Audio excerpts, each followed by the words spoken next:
Hi, I'm Patrick Hargan, the outside sales out of the Coastline Equipment Meridian location. And today we're going to do a walk around on the new 85P John Deere excavator.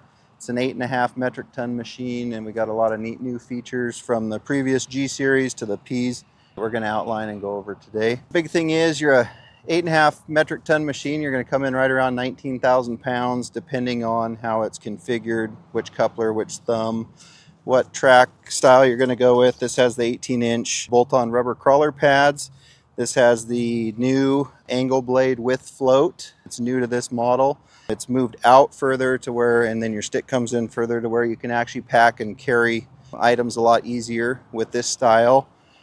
You can also get it equipped with a straight blade without float, and that would be indicative of a machine that's built for the forestry application. So you'll have a pump flow combiner to run higher hydraulic flow requirement heads, as in mastication heads, mulching heads, stuff like that. So this would be a typical dirt configuration right here.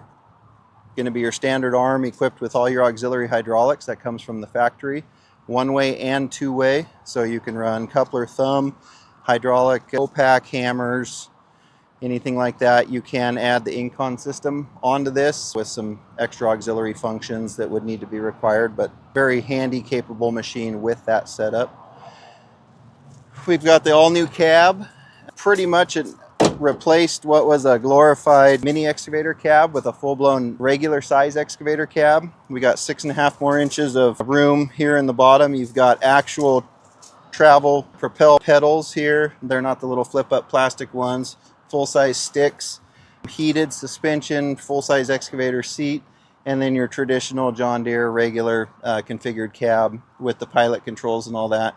You're also going to have a full new LCD monitor, and then your blade control, if you've got the float and the angle, is all going to be controlled with your blade control here next to your pilot control there. So all new improved cab, a lot more room this way, and this way, a lot better visibility, and it just feels like you're sitting in a full-size excavator cab versus the traditional glorified mini excavator cab.